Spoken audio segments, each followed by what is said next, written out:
Hey there and welcome. So, what are we going to do in this quick explainer? Well, it's pretty simple, really. Our whole goal here is to give you the confidence and the tools you need to actually start speaking English in your everyday life. You ready? Let's jump right in.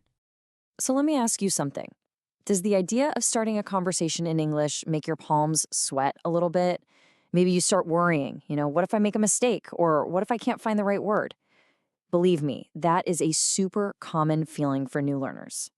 But I'm here to tell you, you are so not alone.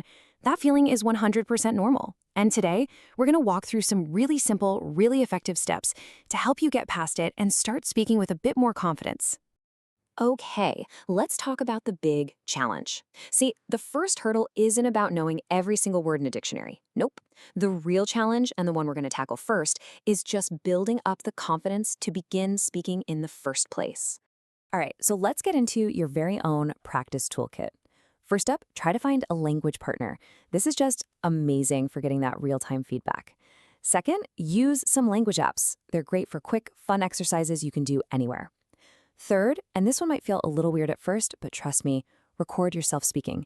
It is honestly one of the best ways to hear how you actually sound. And finally, maybe the most important step of all, I really want you to let this sink in. Every single mistake is just proof that you're trying, and every time you learn from one, you get better. You know, being fluent isn't about being perfect. It's about getting your message across, and making mistakes is just a totally necessary part of that journey. Okay, so you've got your toolkit ready to go, but what do you actually talk about? That's the next big question, right? Well, we're going to make the answer to that one really, really easy. Here are some fantastic starting points. Honestly, the best topic is always going to be something you know really well and feel good talking about. So talk about your day, your family, or a hobby you absolutely love.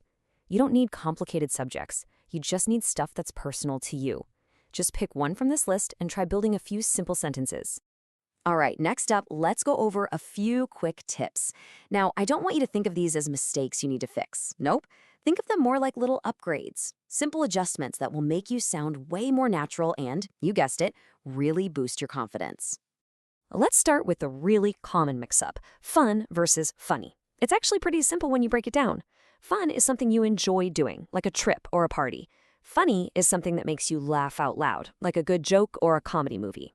And here's a neat little way to remember it. Pretty much all funny things are fun, but not all fun things are funny. And you can see exactly what I mean right here. You'd have a fun time at a museum because you enjoy it, right? But you're probably not laughing your head off at every painting. And a party is enjoyable, so it was fun. Now, if a comedian showed up and told a bunch of jokes, then it might have been funny. See the difference? Okay, here is a tiny little change that makes a huge, huge difference. Whenever you're talking about another person, a he or a she, or a thing, an it, that action word, the verb, almost always gets a little S on the end. Let's just call it the magic S. And look how simple this is in practice. He work just becomes he works. My sister like turns into my sister likes.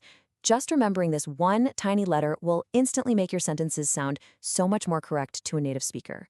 And this is another super common one I hear all the time. It seems logical, right? To say, I very like something. But in English, we don't put those two words together like that. It just sounds a bit off. But don't worry, the correct way is just as easy to say. So what do you say instead of very like? Easy.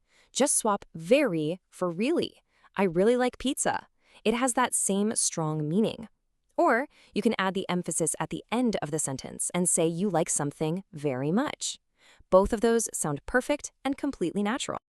Okay, we've covered the tools, we've covered the topics, and we've gone through some of those quick tips. So now it's time for the final and honestly the most important part, shifting our focus from just learning to actually doing. Look, if you take away one thing today, let it be this. You are ready. Seriously. You have tools to practice with. You have a whole list of topics to talk about. And you've got some great tips to help you sound more natural. You have everything you need to take that first step.